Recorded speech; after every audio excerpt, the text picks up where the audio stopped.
morning, everyone, and welcome to the first installment of the Digital Live webinar for 2022. I'd like to welcome everybody, and we have a very interesting discussion with some very serious heavy hitters on our panel this morning. So to put things into context, and oh, by the way, in case you didn't know or remember my name is Trevor Forrest. I'll be your host this morning, right?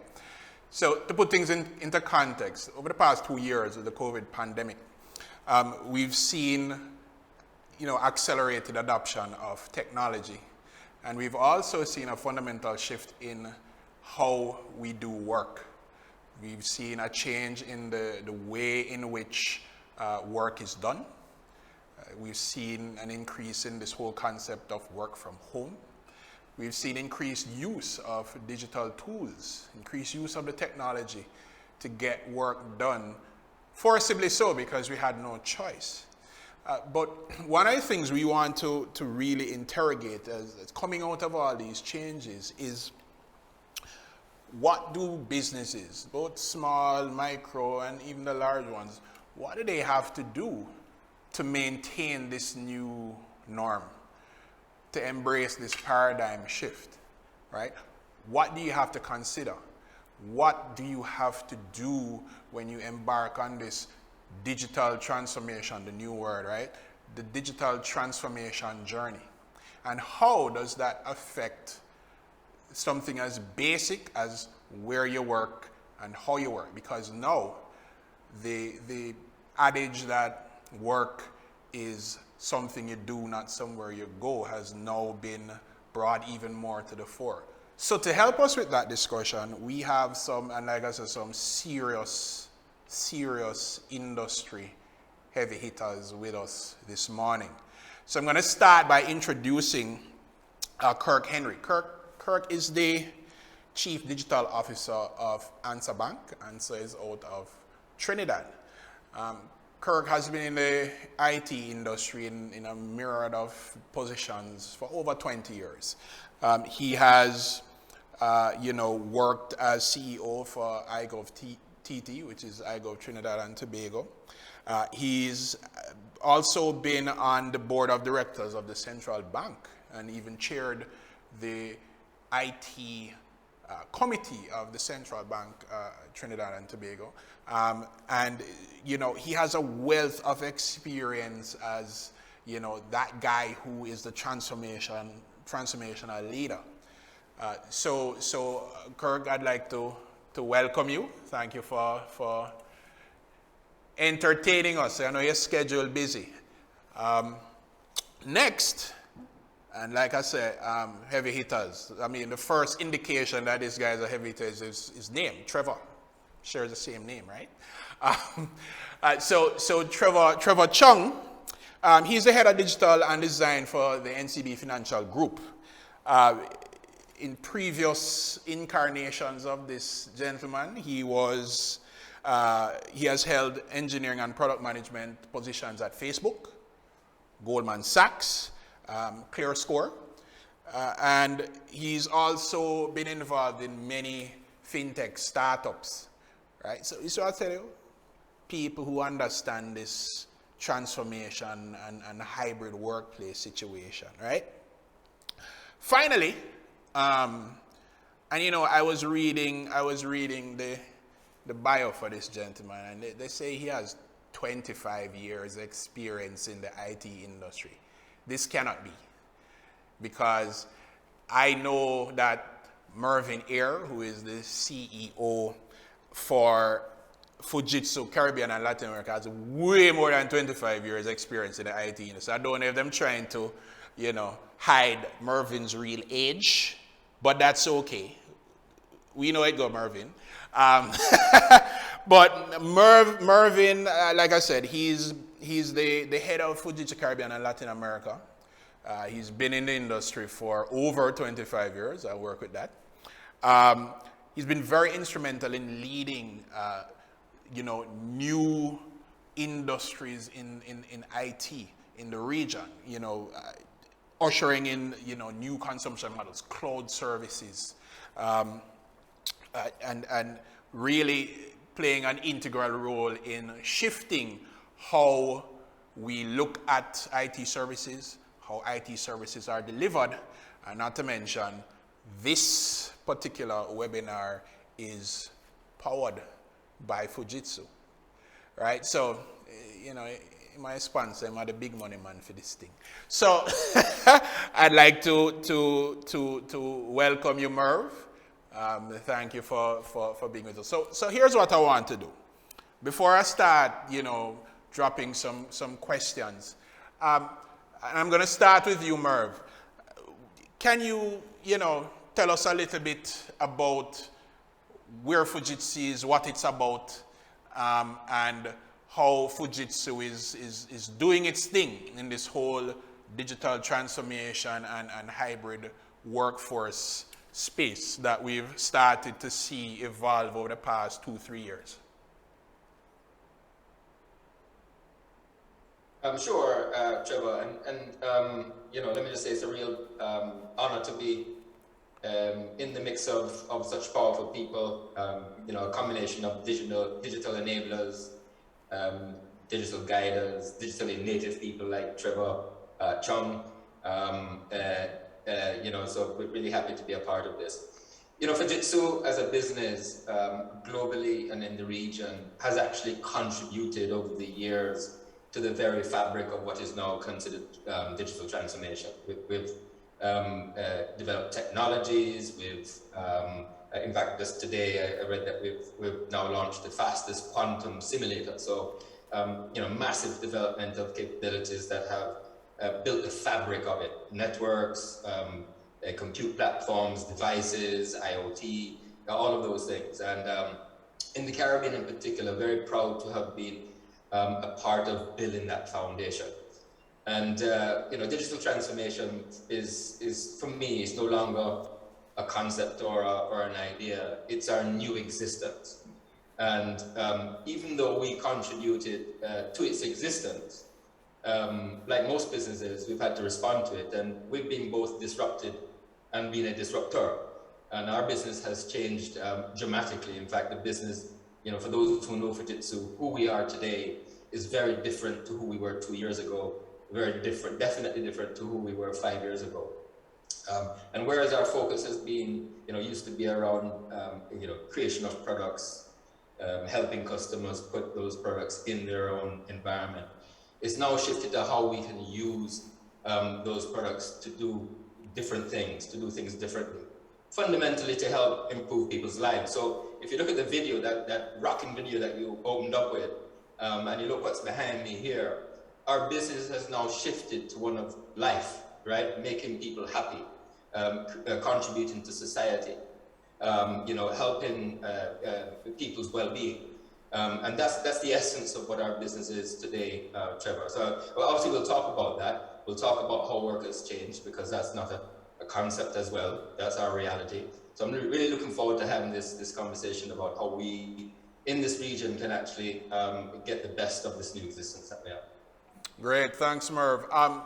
Kirk, let me ask you, how has, you know, things at Answer changed? How has your you know, existence in this space changed over the past 2 to 3 years, and what have you noticed as it relates to the evolution of technology and how it has been used?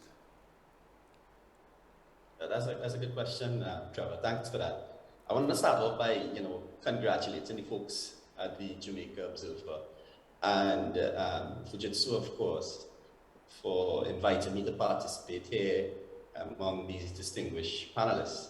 But I think, coming back to answer your question directly, I think the major change that the pandemic has brought upon us is the importance of adopting a shift in mindset.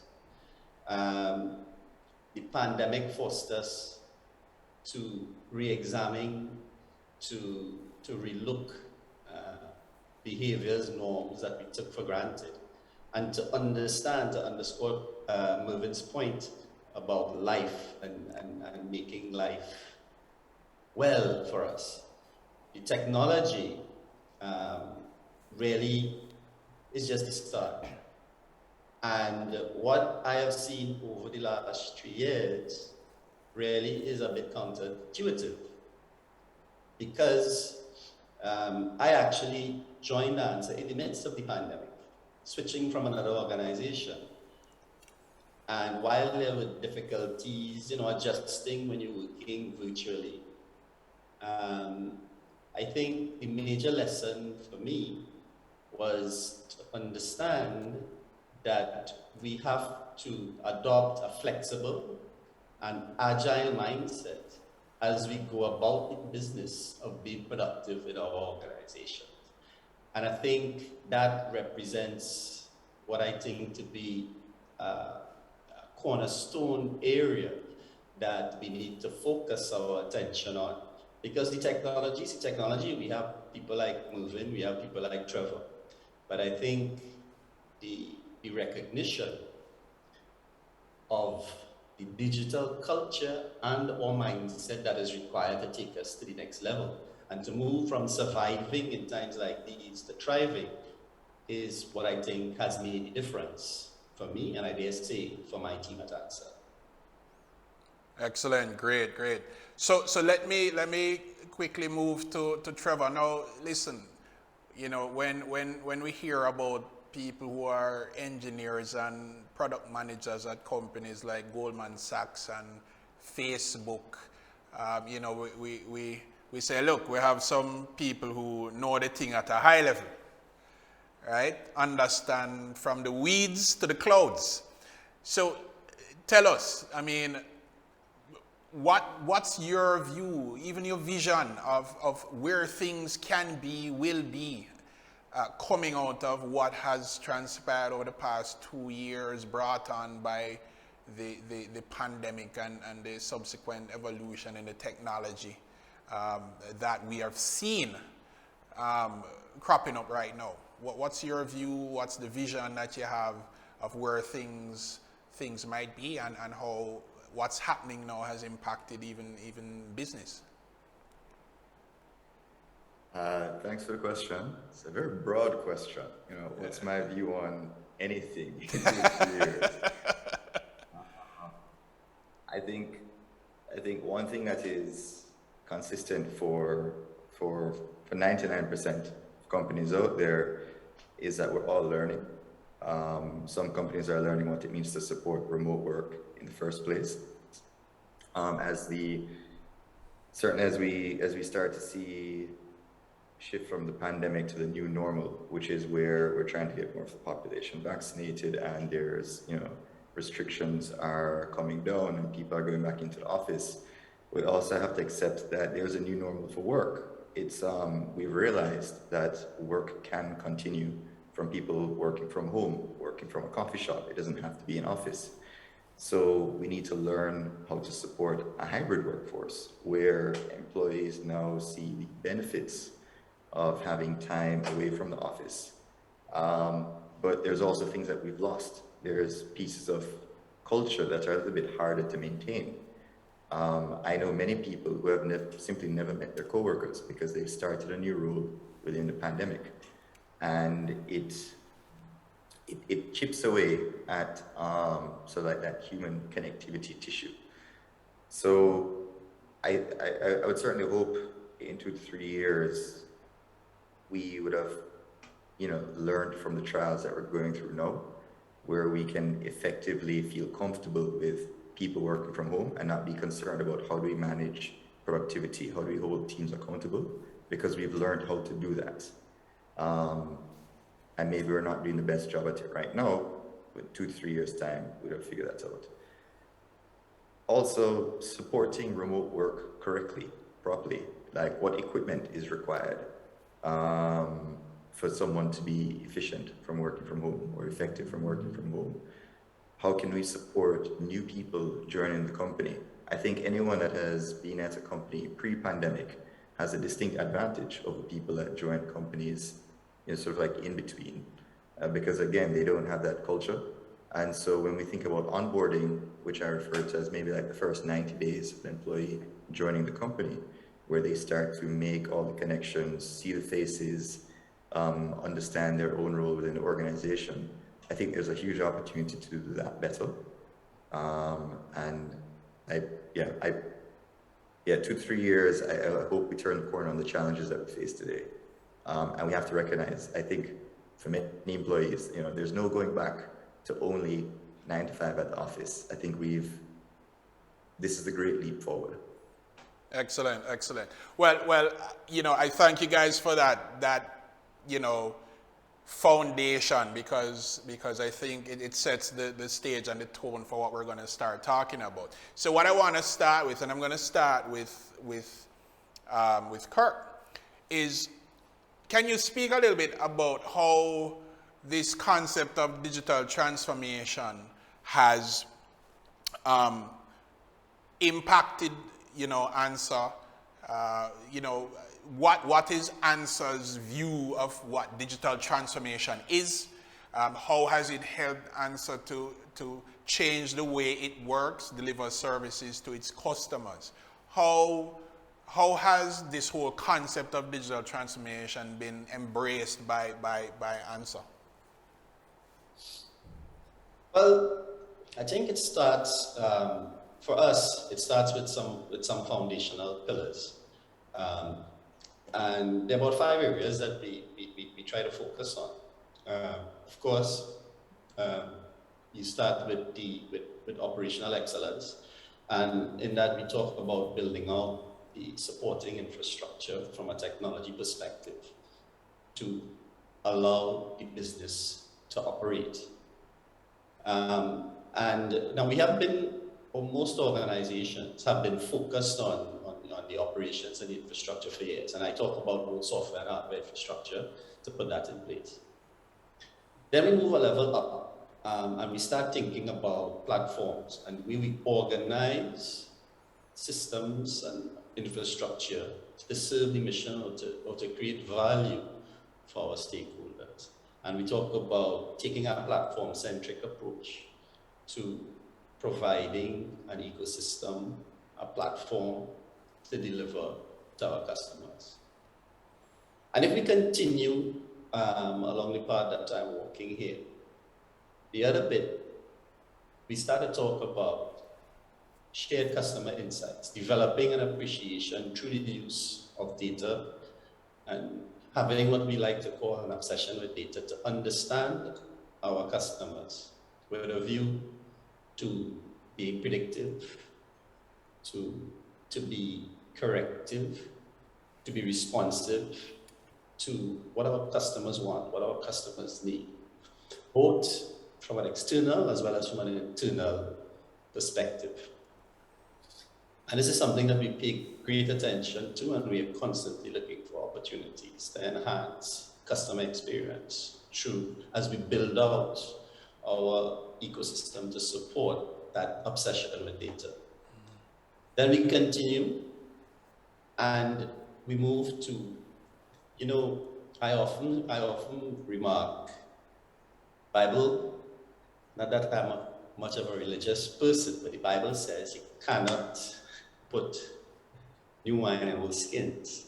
So as we talk about digital transformation, we need to establish the appropriate accountability framework, governance mechanisms, to give life to that.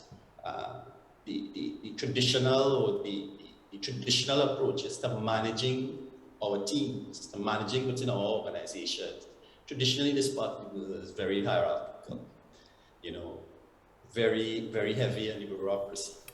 And there's always been a focus on command and control. That's just the reality. I don't know if it's a function of our colonial past. Yes.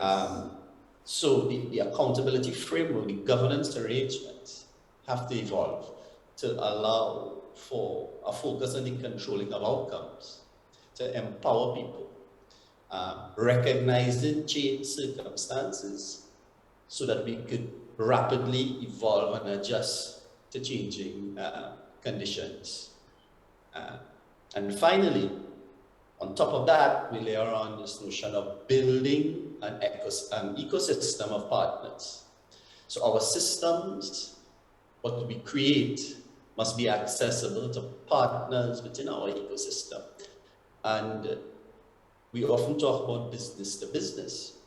But that is, and while that is fine, that is more of a transactional type of approach, but we focus on building ecosystem, partnership ecosystem, so that the organization, or in my case, the bank, benefits, and those who we partner with also have opportunity to create value through their interaction with us. So this is what I would call the frame that guides what we do as we seek to provide value to our customers. And I'll just add one more thing. There needs to be, for us, we have recognized that the culture is critical.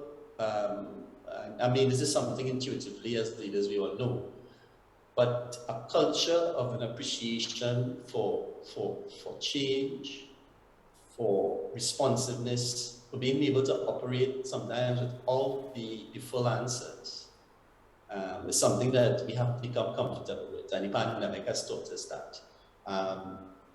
In terms of remote work, etc., we look at it differently. It's not about work from home or work from the office, it's just work from anywhere.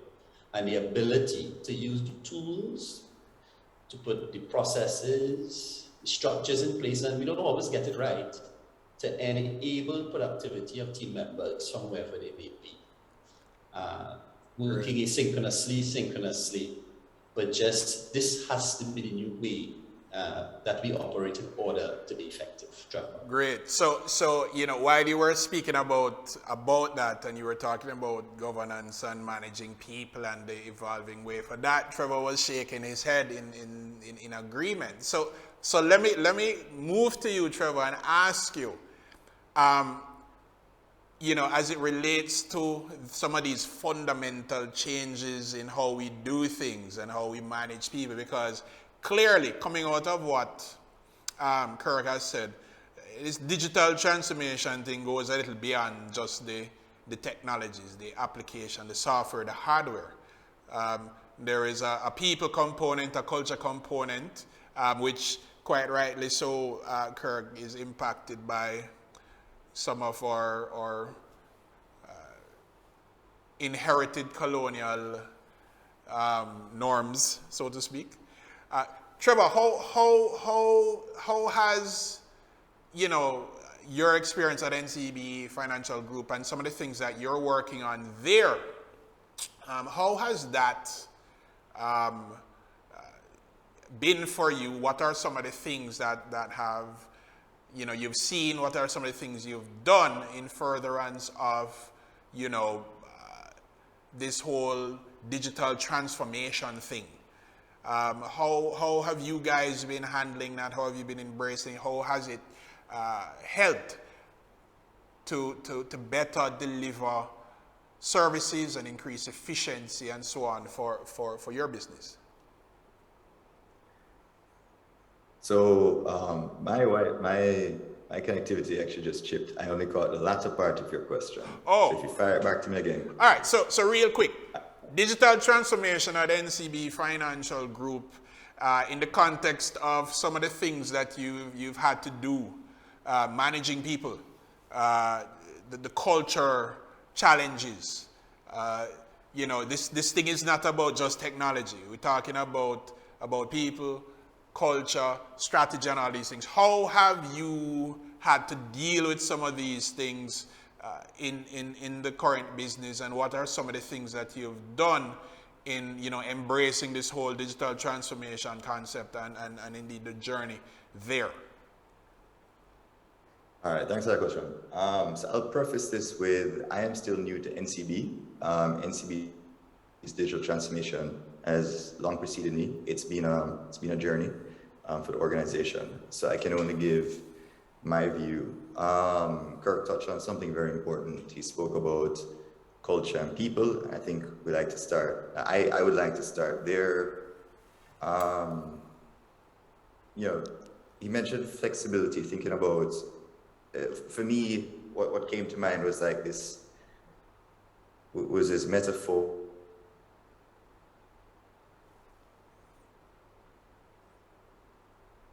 Oh, did I lose Trevor there for a second? All right, we'll pick him back up when his network connection comes back. But Merv, let me swing to you. I focus on he's is, back. it's not Back with us. motion, but impact. Yeah, man. Yeah, man. Trevor having some connectivity issues. So Merv, here's what we'll do. Fujitsu, and indeed yourself as someone who is seen a lot as it relates to the whole this new thing called digital transformation, the new buzzword, and all that it involves. What are some of the things you have seen, because you're looking at, from the client perspective, as in delivering stuff to the client, the pushback, the challenges, the opportunities, the risks. What have you been seeing as it relates to the whole idea behind adoption of this whole digital transformation concept? What are some of the ways in which it impacts your clients? But not only your clients, how has it impacted Fujitsu as well? Because not only do you deliver the solutions, but you have to eat what you sell. So Yeah. Talk a little bit about that. Trevor, I have to say the last 10 years have been a fantastic existence as the world has changed around us. I mean, who would have thought that somebody who sold books online is now one of 3 hyperscalers that has removed the need for customers to buy servers and devices and has changed the operating model for Fujitsu, right? Who would have thought that? But I think, just to be clear, you're talking about Amazon, right? So remember, some people not too up to speed on all these things, So you have to remind them. Yes, that man was selling books and him you see, using these big words, hyperscale. And Amazon, right. Jeff Bezos. Amazon, yeah. No, I appreciate you simplifying that. I'd be really surprised if everybody doesn't know who Amazon is. No, them know Amazon, but them never know about the bookseller. Okay. Well, so that's an interesting thing, because that was the beginning of Amazon, right? Right. And today, because of disruptive technologies, digital technologies, they are now one of 3 major entities that are providing infrastructure as a service, where you don't have to buy the computers and the pieces and the networks. You can just consume technology. And you can see the disruptive nature of that. So there's been massive change, but I think Trevor, Kirk and Trevor John started to talk about some of the fundamental issues that we face. Digital transformation is actually less about technology now; it's about leadership, right? And I think this is one of the biggest priorities we have in this region: is to adopt a level of digital leadership for us to be able to tackle the complete change and upside down reality that we have, from command and control, which is very deeply embedded in society, to one of empowerment and outreach, right? From inward looking out to outward looking in, from company first to people first. These are deep changes, and it applies to government, it applies to business, and it's not easy, right? Digital transformation is about leadership. It's also about change management. And these are things that are often very much overlooked. So when we engage customers, these are the things that we're actually having to take time out. How do we help, whether you're an SME, whether you're an enterprise, how do you go on this journey to be digitally fit? And we think that there are some digital muscles that organizations need to develop to be digitally fit, to be a digital survivor in this world. And conversation for another time. We've actually, by working globally, identified 6 digital muscles. So what has it meant for Fujitsu? Trevor, I think really fundamentally, it's changed our purpose. So why we do things has fundamentally changed. So we use why we did things in the past was to be able to create massively innovative technology, right? Why we do things today is to contribute to the sustainability of society. And that for us is a complete change. So we are going through a massive program of change. How leadership manages that, the skills associated to that. And the challenge I think that I would like to put out there to governments and business and enterprise is to take on that reality that this is a leadership issue, that this is a change management issue. There's no shortage of supply of technology, and in the new work style that we have, we can access skills as we need. And I think the real opportunity we have is how do we actually move with speed and agility to actually get the benefit of this in our region. Right, great. And I'm going to take you back up on something, Mervyn, about the leadership thing in a second. But I want to go back to Trevor because we lost you for a second, and you had started with some insights about people and culture. So pick up for us where you left off on that. Yeah, man, really good. So on the culture aspect, I think Mervyn really hit the nail on the head where there's no shortage of technology. Even if you are not a designer, there are so many design tools out there today that one could pick up something off the shelf and come up with something fairly reasonable. If you're not a developer, there are no-code tools out there where you can develop software solutions without ever having written a line of software yourself. And that applies broadly. So what that means is that people now need to start thinking more flexibly about what is my role. Yes, you have a primary skill set, but actually what you care about is the impact that you bring to the organization. So you may be a designer, but that doesn't mean that you're unable to run a meeting. You may be a programmer, but that doesn't mean that you're unable to communicate to a broad audience. You may be a marketer. That doesn't mean that you have to rely on IT to necessarily execute some program that you're running. Analytics was mentioned by Kirk, everyone being like data obsessed. With the data analytics platforms available today for an organization that takes on an effective digital transformation and looks to maybe even establish something that might be termed as a data democracy, there's no excuse for people to be unaware or ignorant of what people do on your platform or on your business. Not necessarily why they do it, but what they do. So when it comes to culture, it's what I have found. It's really about getting people to feel comfortable with, their role is shifting. We're in a shifting environment, right? We've all felt that. So why wouldn't our roles in that organization also shift? And how can we become more digitally fit? How can we get all of our workforce to act more like digital natives? All right. So I thank you for that because, I recently came up on a phrase. I forgot who coined the phrase, but it's in keeping with what you've just said, Trevor. It's we have to get comfortable being uncomfortable, because what you'll find is that now the role is more of what defines, the importance and value of the different resources in that workforce. But with that said, Mervyn mentioned this whole thing about leadership, and we like to throw that word around a lot. So it's nice to say, but what does leadership look like? What does that mean? When you talk about we have to look at the leadership aspect, what does that mean? Mervyn, that's to you. You brought that up, so I wanted to point that question to you. What does leadership look like? What does it mean? What does it embody? Can you speak a little bit about that? Wow, that's a tough one because in the last few years in particular, I've probably been had to go through the biggest periods of discomfort as I face my own habits and who I am, to assess my own digital readiness, digital leadership. And Trevor mentioned this earlier, so did Kirk, in terms of we're all learning.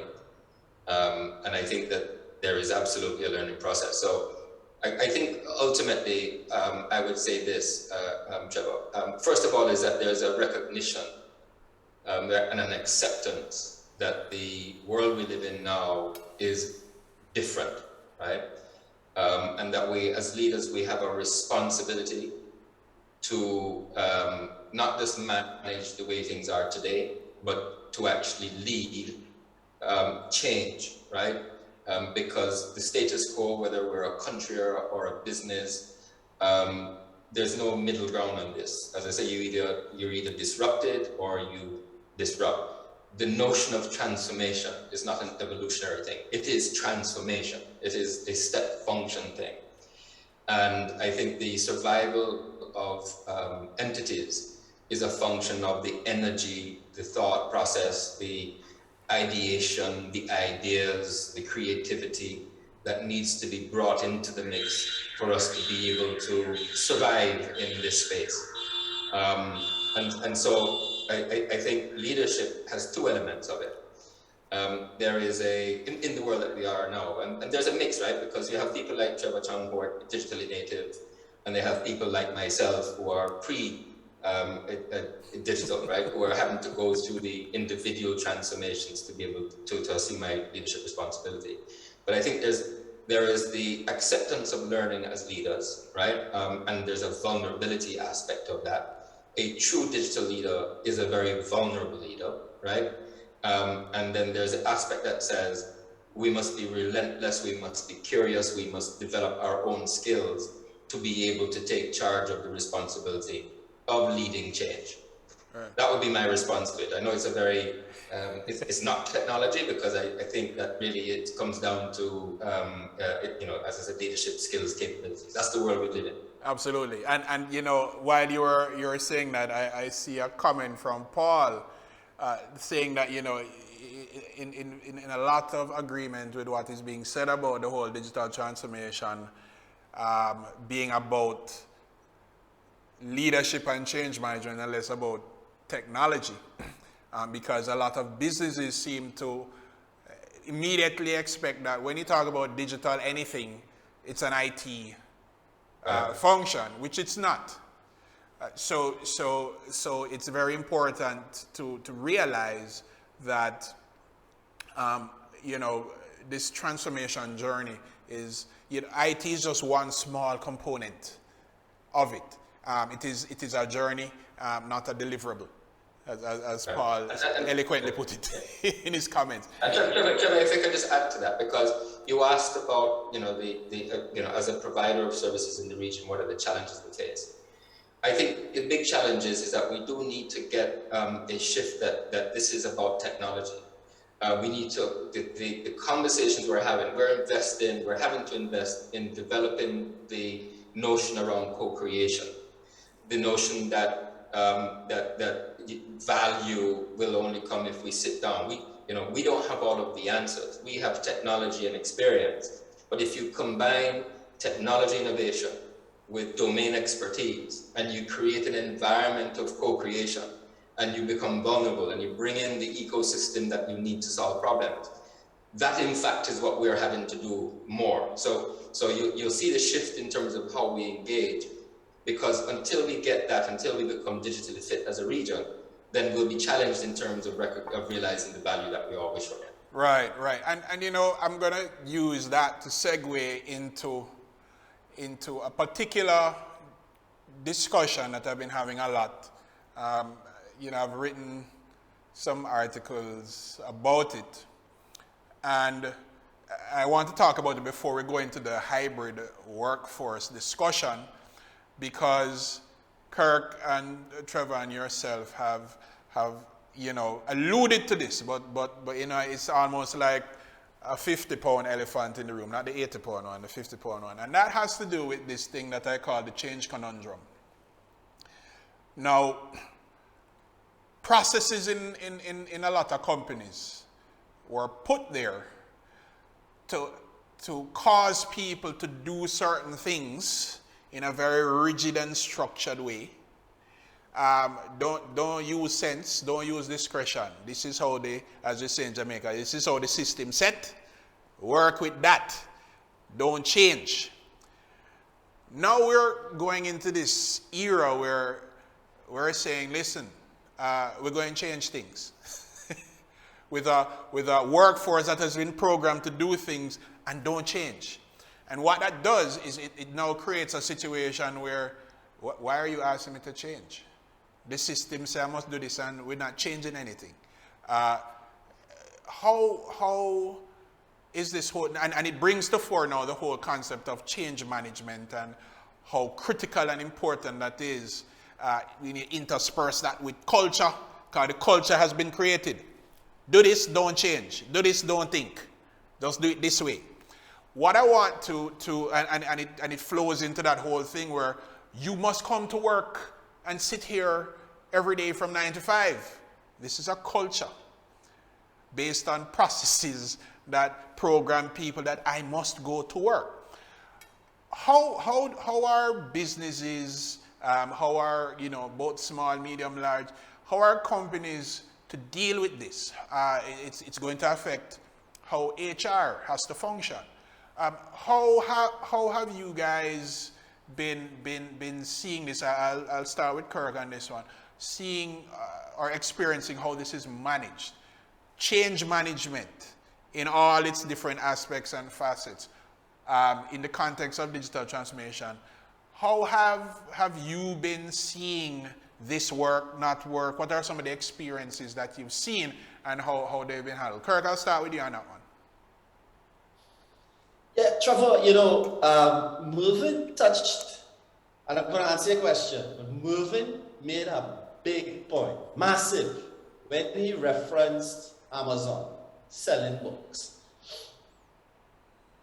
And when we talk about this digital transformation, Amazon, Jeff Bezos, started using the technology at the time. He combined it with a different flavor, process, and he created something new. And I didn't want Mervyn's point to be lost as we proceed with the other bit of the question, and I'll attempt to tie the both of them. Because as we talk about organizations in the Caribbean, in Jamaica, the smaller organizations coming out and making use of the technology and co-creating with the Fujitsus of the world, and Mervyn, people like Mervyn and his team, you get the opportunity to create things which you didn't anticipate. So here we have Amazon starting off selling books, a retail bookseller, making use of mail and the pre-existing infrastructure at the time, the regular mail system. And that has transformed the rest of the world and opened opportunities for other businesses to thrive. And I think organizations today, starting out, must reflect on that and look for those opportunities when you combine the technology, the people, and any unique business architecture / advantage that you might have to recreate something new that previously the market didn't know that they wanted. That's a starting point. Coming back now to the question, and I think, Trevor, you hit the nail on the head. My view is not so much a change management problem, because change management, especially in recent times, have matured as a discipline. We understand what to do, how to get change going, how to create the imperative for the change, etc. There's a domain, a study that very prescriptive in a sense to how to make that happen. But the issue is, I think it comes down to the mindset, where we need to shift away as leaders from wanting to control what our team members do, as opposed to being focused on the outcomes through empowering them in their various fields.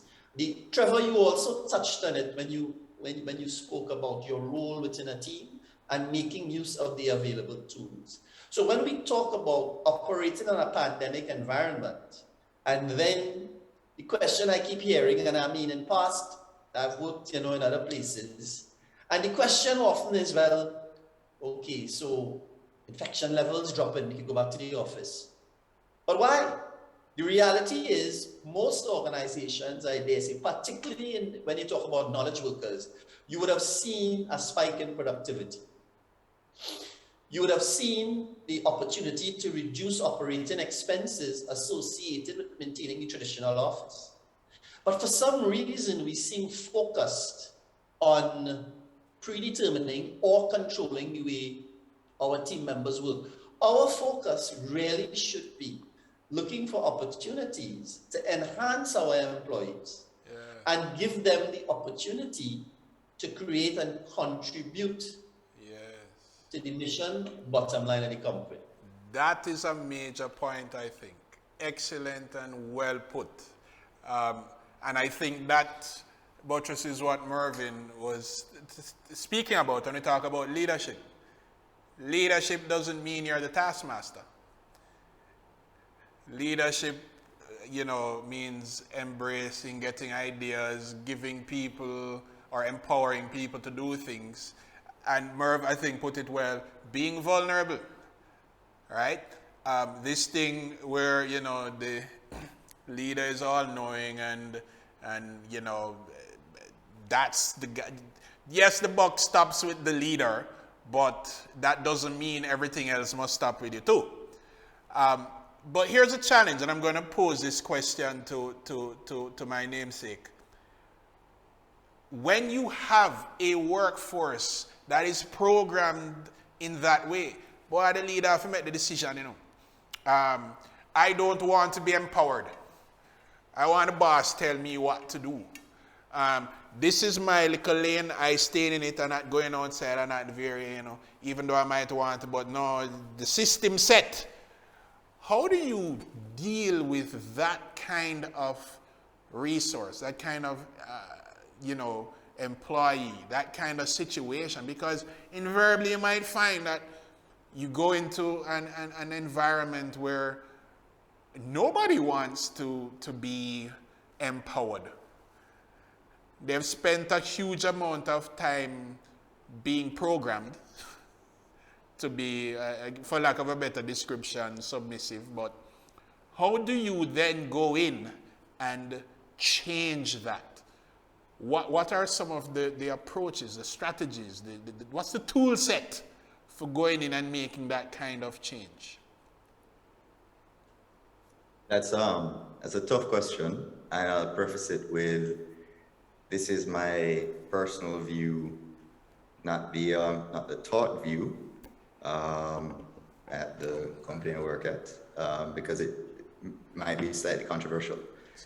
And it's also my view as of today. I am always learning. I seek to be a continual student. So my view may very well change tomorrow, next week. It's sort of like strong opinions weekly held, as a famous Steve Jobs quote. So I guess there's always two ways about it. There's carrot and there's stick. Now, we spoke about incentives, like you are being incentivized to work a certain way. You get rewarded for certain behaviors. So change those incentives.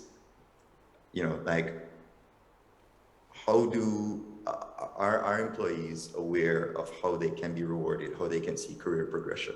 And is it being tied to the behaviors that we want to encourage?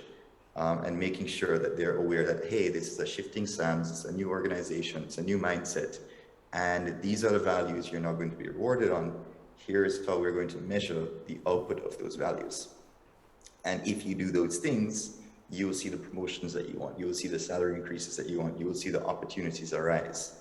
And calling out that positive behavior very publicly and using it as like an exemplar of, this is what good looks like. Because you have to reframe everyone's mind on what is good. That's carrot.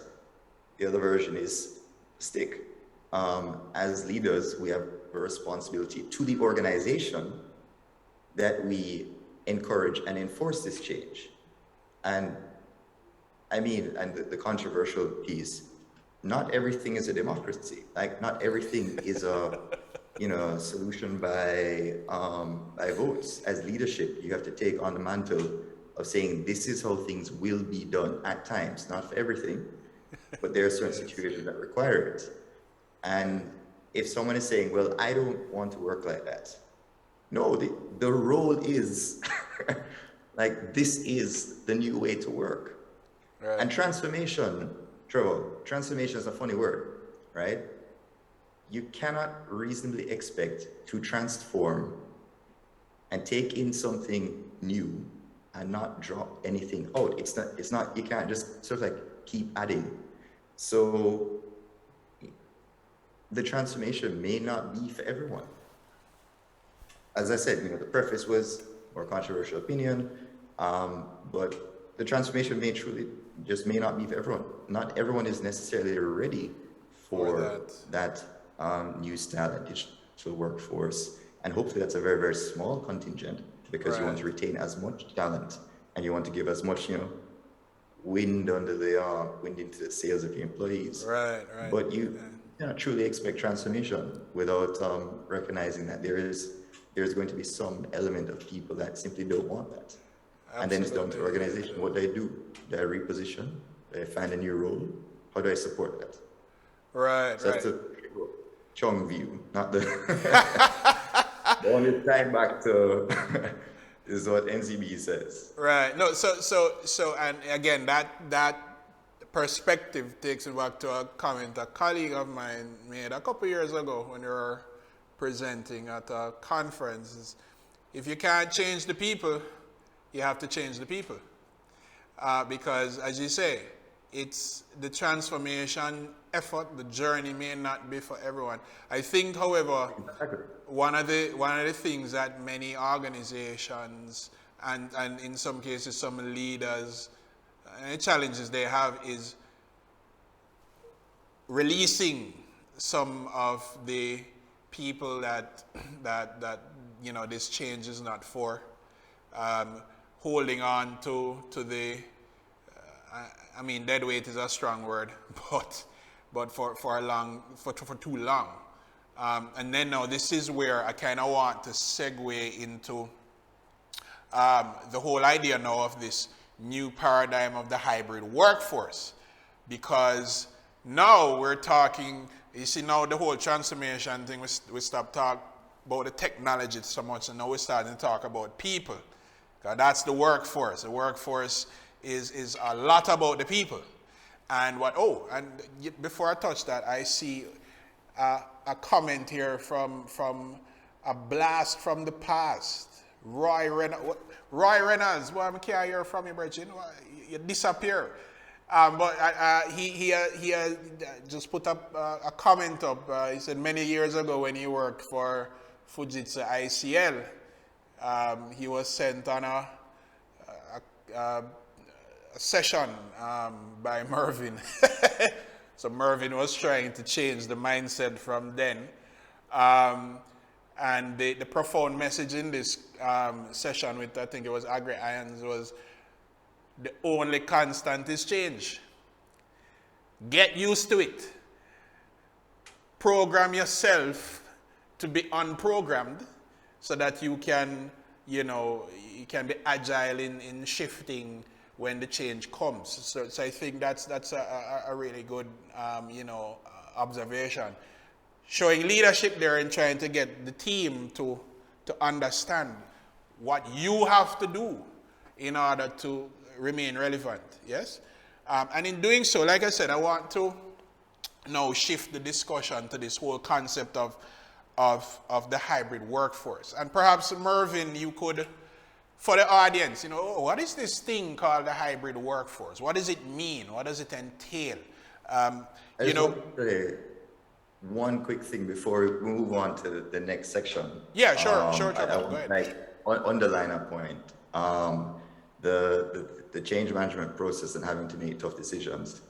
As a leader, your responsibility is, if you're a consumer business or even if you're a B2B business, your responsibility, your primary responsibility is to your users. It's not necessarily your people first. It's like, what is the output? Who am I really impacting? What is my product? So your responsibility is to your consumers. And if you're doing everything that is truly right for your consumers, it certainly helps to make or like prioritize the tough decisions that you may need to make as a leader as you undergo transformation. And I really want to like just underline that one point. You know, like that's who your responsibility is to. That's who you should be passionate about. More passionate. Still be passionate about your own people, but be passionate about the people's lives that you're changing by the company's output.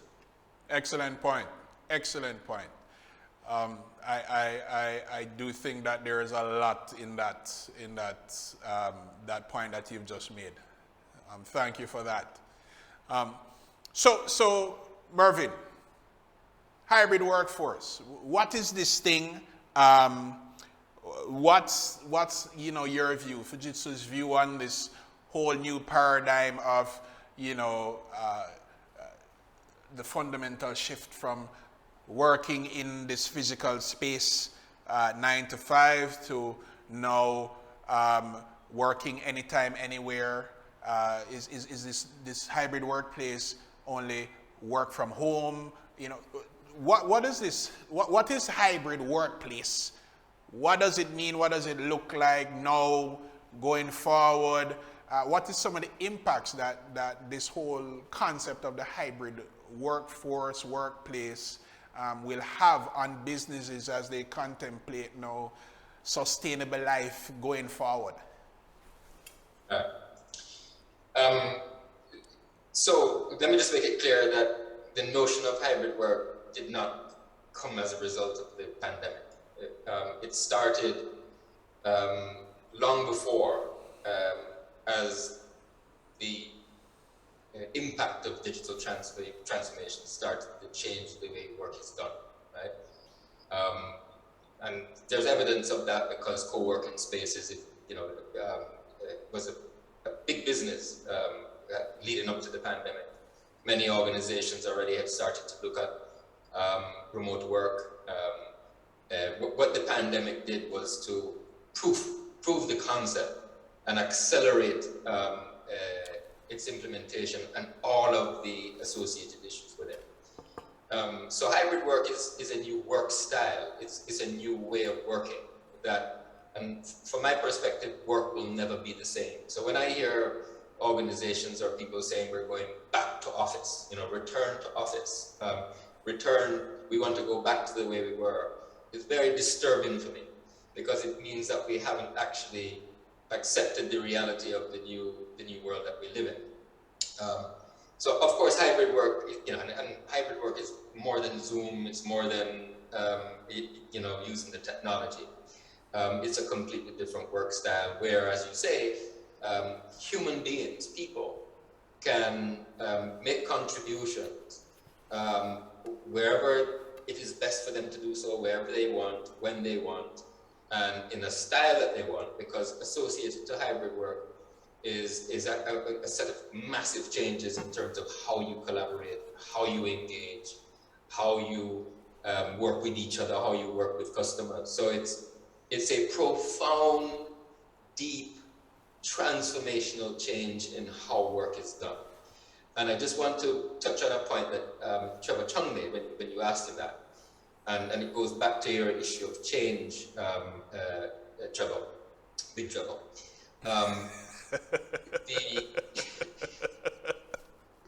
The thing about the world we live in now is that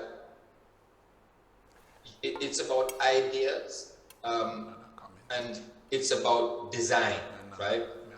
So when we hear the word reimagine, which is actually used a lot these days, that's just not a casual word, right? Workplaces, ANSA, NCB, Fujitsu, genuinely need to reimagine, right? We need to rethink, and new work style differs for each organization and different companies and different individuals. But it's not just going to happen by chance. Otherwise, you'll just be a laggard all the time. You need to design the work experience that you want. So we need to design the work experience that we wish as a differentiation in this new world. Because what's happened with the pandemic is that the relationship between employers and employees has radically changed. right? And you can't just evolve, you let that evolve. We actually have to be proactive about trying, what experience do we want to have? And one way of attempting to change the culture of individuals, Trevor, is to adopt a more agile approach to planning. And by what I mean by that, there are new approaches and new styles, is to have a more inclusive approach to how one designs. So it's a very, the question you asked is, it really leads into a massive domain of changes to all of our lives as to how we are going to work in the future. But that requires a responsibility of leadership to design it, for it to cater for people's well-being, to cater for efficiencies, to cater for relevance, to cater for value at the end of the day. So I guess a big question and a big answer. Okay, so let me do this, and I'm going to put it to Kurt.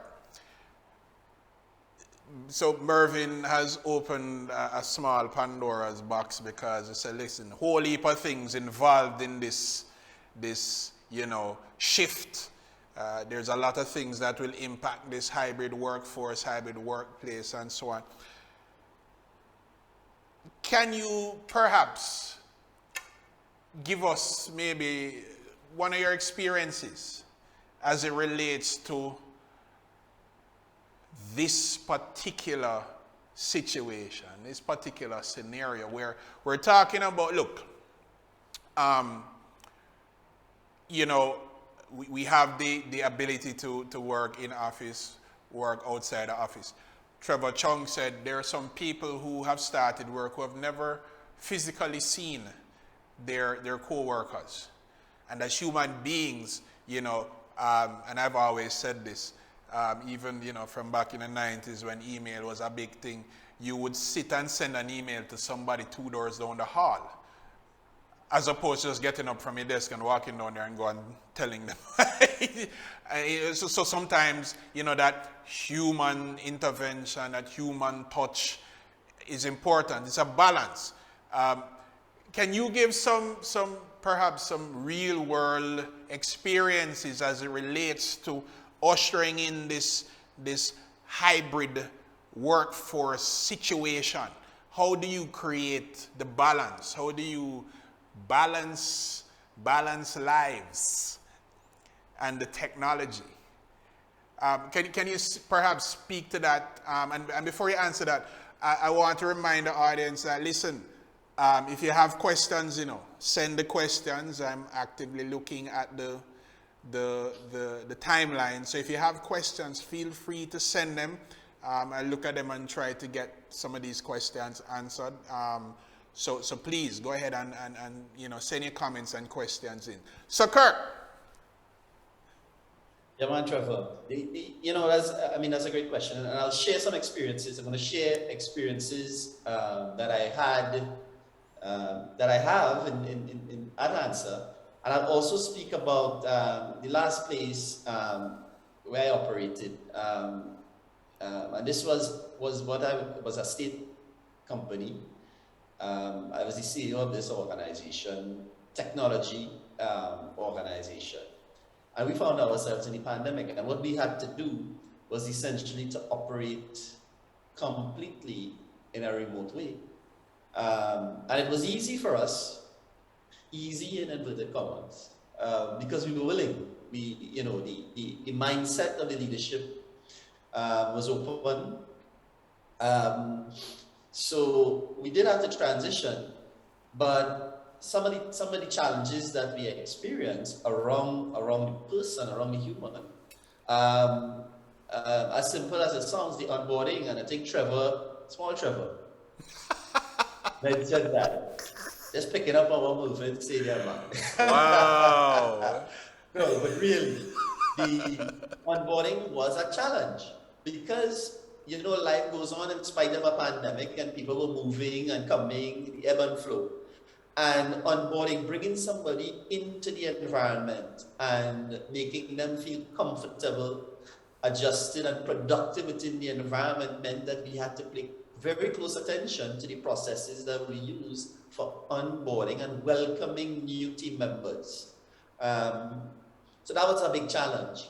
We also saw during those dark days, initial dark days of the pandemic, we had to pay attention to what was happening at home, because we had people working wholly from, work from home, essentially from their residences. And we found there was increased incidences of things like domestic abuse. We saw people having challenges with substances, etc. And we had to take corrective action. One, to educate, to reach out to team members, to make the tools of the organization, the support mechanisms of the organization available to our team members. And that went on and it continued. And then lo and behold, I left the organization and joined ANSA. So I was onboarded in a situation in the height of the pandemic and leading a team, and because of the circumstances, in Trinidad and Tobago, we had our challenges, just like everywhere else in the world with pandemic, people getting sick, family dying, etc. And in the midst of a program, leading a team, and in some instances, key members of the team, I didn't have the opportunity to physically interact with them. So it's a real thing, but what happened, I think, what my experience, my personal experience, how I dealt with it, came from a perspective of openness, meaning I was willing or flexible or agile in my mind to build a relationship, to develop those connections, but making use of the technology. And speaking for myself, I found that I was able to establish some strong bonds with members of the team, notwithstanding the inability to have a face-to-face or to sit down and share a meal. So I had to question some of the beliefs that I held, because I saw that it was possible to make use of the technology, to be effective, to have healthy, to maintain good mental hygiene and good relationships with my team members. I think one of the things too was, in this hybrid environment, it allows people, we have this saying that we need to have work-life balance. I've come to realize that may be a misnomer. It is really about life balance. And what we do, we have, our life consists of contributing at the office, adopting the role as father, as husband, as family member, etc., as church member. And the pandemic taught me, and I hope it was seen in my approach to leadership, the need to live or to action the philosophy, your views, your value system, irrespective of the channel. So I'm going to switch a little bit. We talk about omni-channel experience in the technology. And one of the things with the omni-channel approach is that we want to give the same experience no matter the channel. So what I strive to do is to give a predictable experience to the team, to the work experience, notwithstanding the physical location and or the circumstances. Now and to achieve that, a lot has to happen. But I think that is the approach that I have taken with my team to create the value as we go on this journey. And I'll just say one thing. When you work in a hybrid fashion, a day, and I'll give you my personal experience, a day for me might start at 5, where I may have a meeting with somebody in Cyprus, and then have another meeting with somebody in India, and then have another meeting with somebody in another time zone, and then have meetings with people in my team. But what it does, it allows me flexibility. It allows me, and by extension, the team, greater efficiency and productivity because we are able to adapt because of the technology and continue to create value in spite of the other roles that we have to play. So Trevor, that's. I mean, I know it's a bit of a mouthful, and but that's how I see it. These are great points, and I want to shift to Trevor Chung because I wonder if you could share some of your experiences, perhaps while you were at Facebook, Goldman Sachs, and so on, as to how some of these things were treated with, if at all. What did the workplace and workforce look like? I mean, it's funny. I'll just tell you a quick story. Like when I started my company back in 2006, it was designed to be a virtual company from back then. 2006, that kind of thinking was extremely novel. So, my entire development team, I've never met any of them in person because they're all in India. But, but the concept works, but it requires some getting used to. In fact, it requires some getting used to when you talk about working at home, because you have to kind of manage and create an environment at home that separates home from work, which is very, very important. And I think you alluded to that, Kirk, because you don't want to commingle home life with work, even though you're working at home, right? So it's very important to pay attention to some of those things. I think that the role of human resource managers will be affected by this, because some of the things they have to do in managing all of these, this baggage now that comes with this new shift is going to be very important. But Trevor Chung, could you, and I'm not call you small Trevor, not going to do it. But I appreciate that. What I'll ask is, listen, what are some of the experiences that you had, and how what did that look like at somewhere like Facebook or Goldman Sachs, and how was it managed? So I'll rattle through a few of those.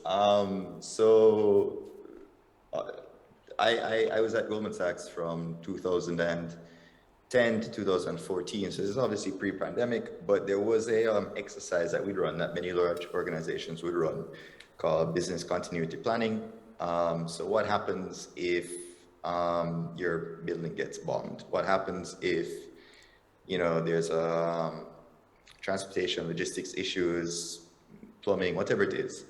And so a certain percentage of the business would have to either work from home or work from a satellite office. And they had set themselves up from a technical feasibility standpoint to do that with all of the security controls in place. But that would be one day a year. So it wasn't necessarily felt, right?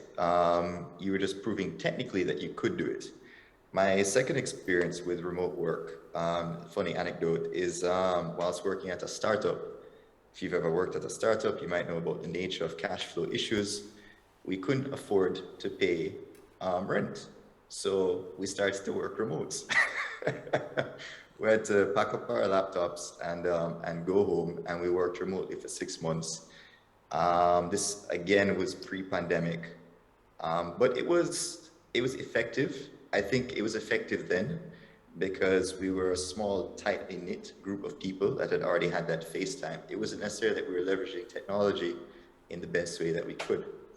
I think the first example of where I really saw, bridging the face-to-face gap with technology, Kurt gave a few great examples, was at Facebook. On one side, and I just quickly want to touch on leadership, what I thought was astounding in a great way was the leadership displayed at Facebook, where a decision was very swiftly made to say, don't come into office.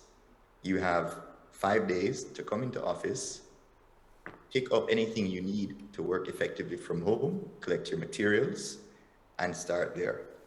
And instantly, there were work from home subsidies. So we're subsidizing people's utility bills, their internet bills, and any equipment they may need to work from home. And there was a famous blanket $1,000, $1,000 given to every single Facebook employee, full stop. It didn't matter where you were, if you were in India, if you were in the US, or in the UK. And the view was, let's not micromanage how people spend this money. We recognize that there's a big shift. The thing that might actually help you the most is stocking up your fridge. So why would I tell you how to spend this money? And it's enough money that it provides some sort of buffer. And then this was done a few other times. And I personally, on the receiving end of it, I really appreciated just a very clear view and opinion and clarity from the leadership on here's how to work. In terms of bridging the technology gap, we had to implement new rituals to encourage that face-to-face activity. Zoom calls, we had already been doing our own internal version of Zoom calls for a while, so that wasn't new. But what was new is that we would start hopping onto a call, even if there was no meeting. And I think this worked really well. So I would keep one monitor open and I would let my team know I'm pretty much always going to be on that call. I'll be on mute. I won't necessarily be paying attention to it. But if you want to chat to me, hop on. And by the way, I encourage you to just silently join anyway. So you can see faces, see what people are doing as the time goes on. Reach out impromptu, just come off mute. Hey, Kirk, that thing that we spoke about last week, can we jump on a one-to-one really quickly? And having that wall of human faces, it was a bit creepy. But it was also, it reminded you that you're working with real people. I think back to why does road rage happen a lot of times? It's because you don't see the faces. And so you have no ability to build empathy with who's on the other side of that email, who's on the side of that call. Something breaks down and you're fuming about it and you want to shoot off, spout off to someone angrily. It helps seeing a face reminding you that you're dealing with people. And I thought that's how technology really bridges the gap. If there's any investment that I could recommend companies really do is get decent web cameras for people. The resolution of seeing a full face and not just a pixelated face makes a big, big difference. Being able to hear audio crisply. If you are saving money on your operating expenses through offices, don't just pocket that. Redeploy that capital to more effectively work remotely. And those are some of the things that I saw and experienced at Facebook, as well as at GoDaddy, where I onboarded fully remotely. And we had very, very similar attempts at building that face-to-face time. And very deliberately. There's so much that we take for granted that happened at office that we didn't codify. And now we need to deliberately bring that to the forefront and say, what were the interactions? I think what you just said, extremely insightful. I mean, there is a lot there between what you and Kirk have just outlined, a lot. And I think, yes. Big Trevor, I just want to add one thing. I just want to, Trevor said something that really resonated with me.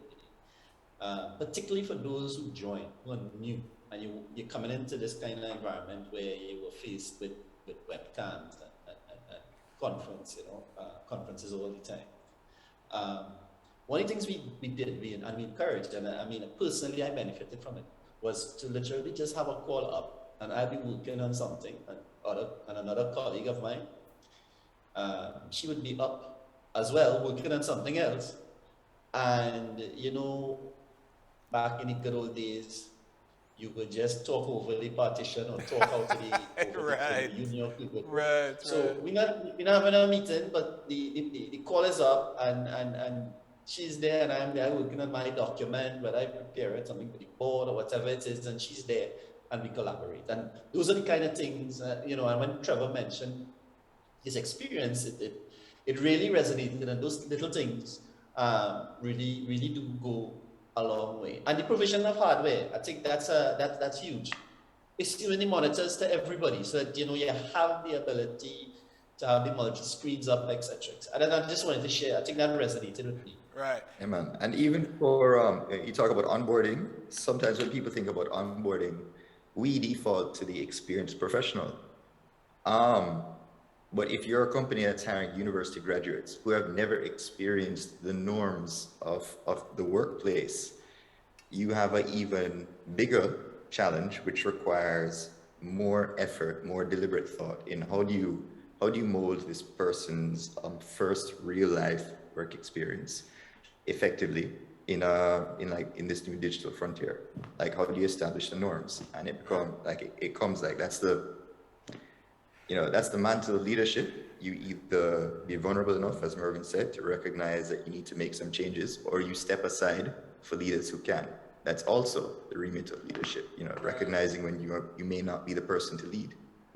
Precisely, and as you were speaking and some thoughts came up, I saw a comment coming from Paul about this sort of scenario now leads one to have to think about how do you manage, what's the governance framework behind managing meetings online.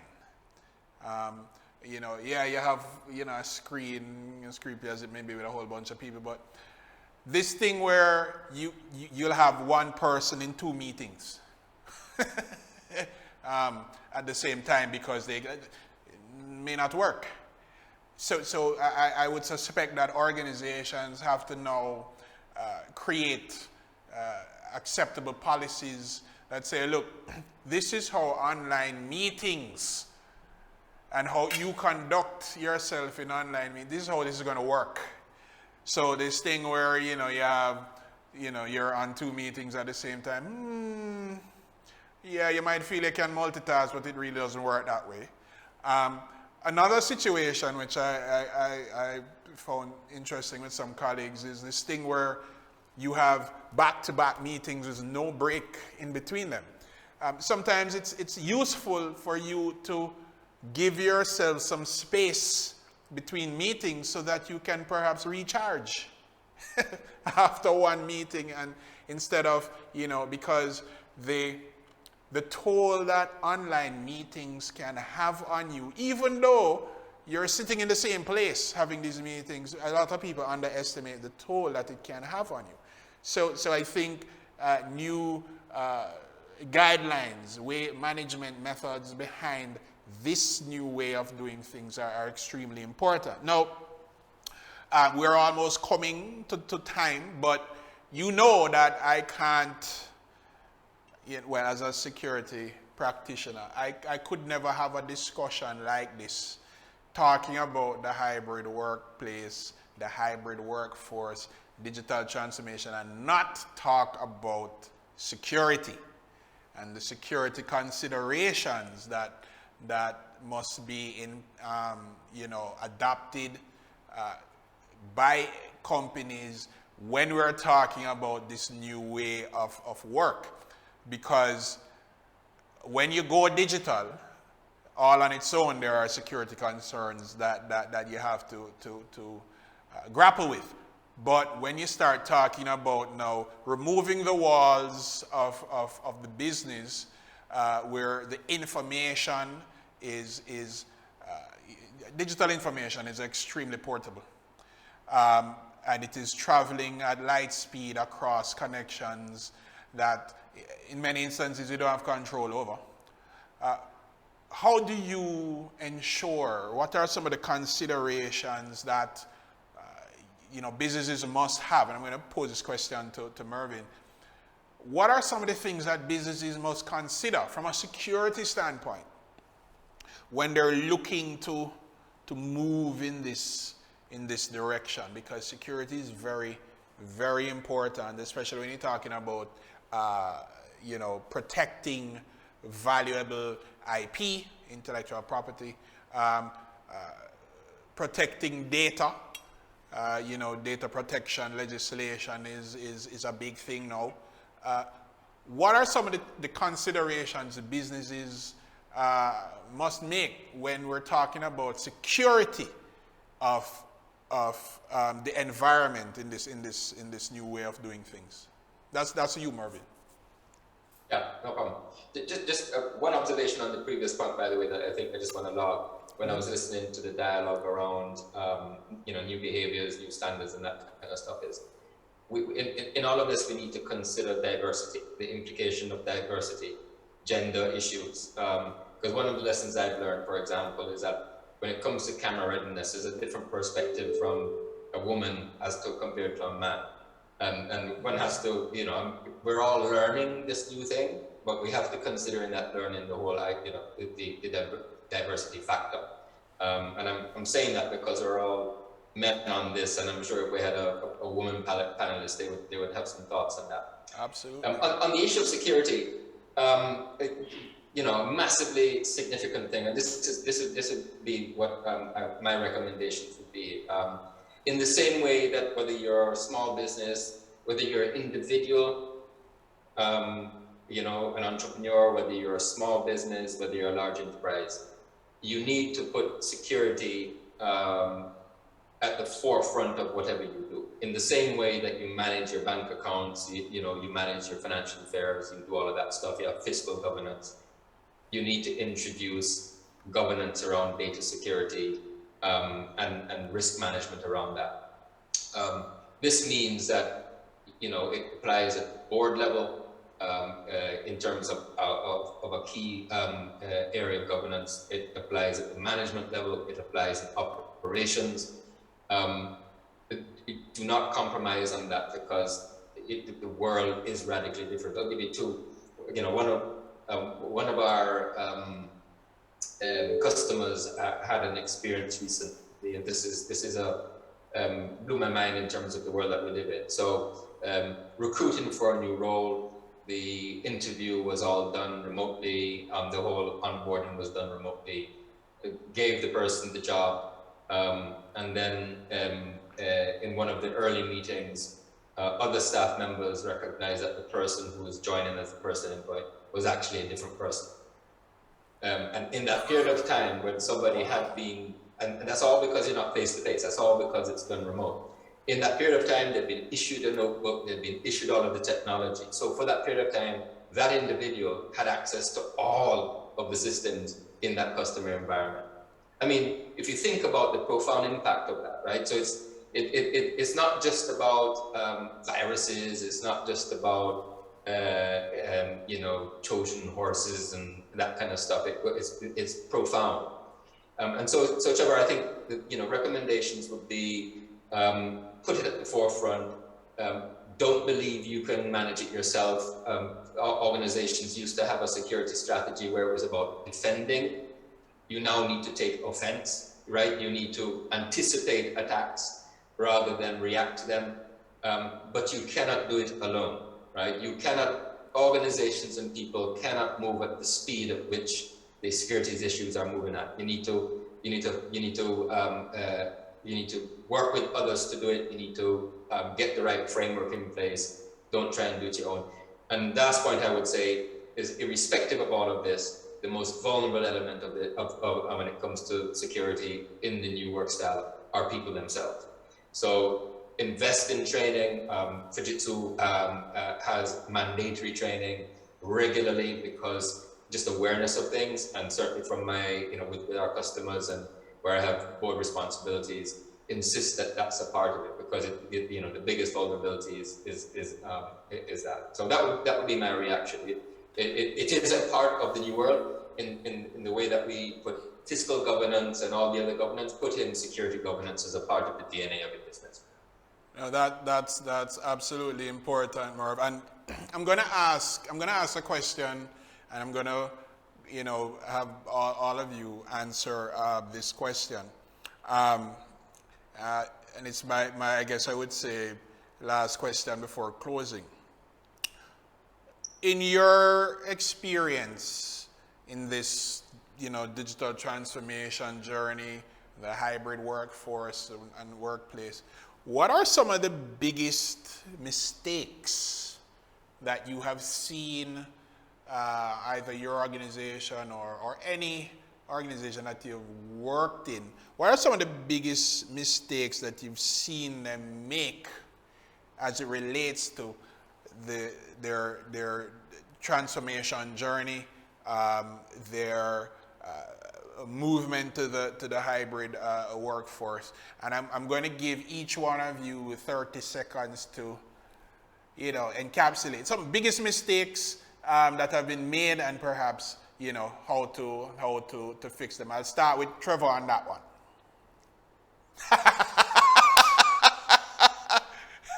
Well, I want some time to think about that one. You want, okay, all right. So seeing as though I would believe Merv and his team might have a lot of experience. Merv, I'll start with you. I'll go to Kurt, then I'll come back to Trevor Chow. No man, because my answer might be the worst. Oh. I don't want to try and follow Mervyn and Kurt, right? Like, nobody wants to follow Jimi Hendrix. So why am I? All right. So to you then, Trevor. All right. Biggest mistakes. You said mistakes, plural. So yes. I think there's a underappreciation of that. This is a new world. You might be paying attention to your revenue numbers as a business and thinking, well, I don't really need to do this digital transformation because business is still progressing. We still have some customers. We still have invoices coming in. But if you look on, the BlackBerry and iPhone, even after iPhone launched and was still on the rise, BlackBerry still did well until it didn't. And then it dipped and fell off a cliff and has never resurfaced. So don't believe that just because your financial numbers aren't being affected today, that you may not have a business by next year if you're not taking it seriously, because your competitors very may well be. And then the second mistake is outsourcing your thinking, your strategy to any consultancy, any group. You want to partner, but you don't want to say, well, let me go and let someone else tell me what digital transformation is for my business, and let me just execute that playbook without ensuring that leadership internalizes it, comes up with some of it, has your own insights, because then you just create a dependency on whichever organization you're using. If you're not partnering with them, if you're simply just saying, let me pick up digital transformation off the shelf, because this is what a consultancy is saying to do, and apply it blindly. This has to be part of your core operating model. It cannot be something that you pick up as a commodity or as utility. Excellent. Those are I think 2 mistakes. Yeah, excellent point. Very, very, very good idea. I was looking at some of the comments, and one of them was a big mistake is believing that people can just transition to the work from home environment and business as usual will continue without putting certain things in place to move them or facilitate that fundamental shift. So that is a real situation, because not everybody can function in that modality.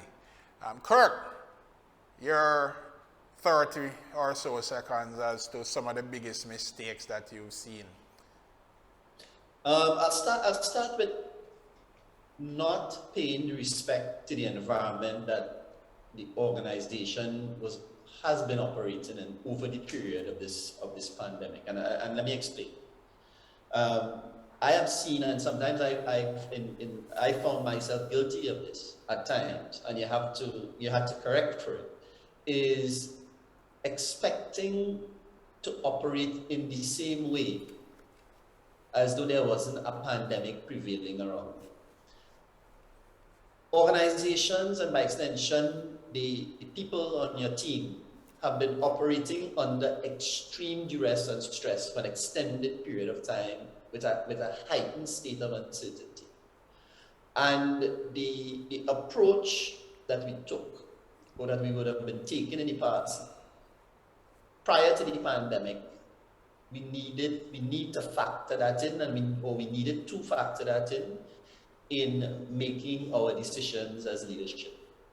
And while we would say, we pay homage and say, how are you doing? We hope everything is well. We may do some interventions. I think so we often lost sight of the, the, the duress and the difficulties associated with maintaining mental hygiene in the organization. I think that's something that I saw quite a few organizations, struggling with a bit. Coming back to the wider point about digital transformation, I think the biggest mistake organizations make is assuming, and both Movin and Trevor would have alluded, that this digital transformation thing is a binary proposition. It's either you have it or you don't have it. It's a continuum, and it's something that you're continually moving towards, and it represents a mindset. And if you read the research, I am partial. MIT has a paper on digital transformation, the building blocks of digital transformation, with who I consider the godmother of digital transformation, Jeannie Ross. She says it is hard, it is difficult, and it takes a while. And we need to approach it from that perspective. It is a non-trivial activity. I'll leave it there, Trevor. Excellent. So, since nobody wanted to follow Merv, and I understand why, Merv, let me turn it over to you to speak to some of the mistakes that you've seen some companies make, and perhaps how Fujitsu has helped them to overcome some of these things, and I will use that as our closing argument here. I'm very interested in your views and some of the real world things that you've seen as it relates to to that. So I think the first mistake is to see digital transformation or the new reality we're in to be a technology issue. It is not. So that's the first thing. You cannot delegate responsibility as a CEO, as a board member, as a C-level. You cannot delegate that responsibility to either the IT organization or line of business. It is about how you transform your organization. The other mistake is to think that that things will stay the way that they are. The problem we have with the future is that it's not what it used to be. And the same thing will happen tomorrow, right? And the implication of that is that you cannot just evolve. You need to design. You need to reimagine. You need to invest in change if you're going to be successful in this domain. And I think I have a concern, Trevor, in terms of a cultural thing. I think in the Caribbean, a lot of our success has been on the back of trading. We trade things. The world that we're now living in, you will see a shift from the trading of things to services and a culture of services. And I think that's going to be one of the big things that we face, because I still think that we actually are better at trading at things than being creators of services. And so I think, I guess the last one would be is doing nothing. I really think that we still have a lot of businesses that are just doing nothing. And that's a tough one because, running a business, I'm challenged myself in terms of keeping stakeholders happy with the beat rate of numbers, but at the same time, taking out a chunk of that to invest in change. But I would say that you have to do that. If you're going to succeed, you need to be able to invest in change. So how can we help with that? I think the good news is that you're not alone, and the good news is that there is a repeatability of it. The good news is that by working with people and entities around the world, as I said, we've discovered that there are digital muscles that if you flex those muscles, if you train those muscles, that you will become digitally fit. So we can help do that. Within the Caribbean, we've shifted our business model. In fact, starting from pre-COVID to one of not just helping IT managers and CIOs solve their problems, but to help business leaders solve their problems. And that means we've had to shift, selling technology and trading technology into using technology to add value, to add business value. And we've reorganized ourselves into 4 value streams. One is to help. Many people know they need to transform, but they're not sure how. So we advise them. There's a practice we have around advising them. Customers are at different stages in their modernization. A big challenge is how do to stay relevant, you need to become digitally fit, from infrastructure to culture, right? How do you do that? So we offer a modernization capability. How can we take all of your on-premise stuff that's holding you back and move it into a digital platform? The third value tower we have is around transformation. How do you convert the data you have and monetize it for you? How do you automate your business processes to make them more efficient? This is where the whole business of work-life shift comes in. And we have 3 components to the work-life shift, by the way. We do have a repeatable set of capabilities around that.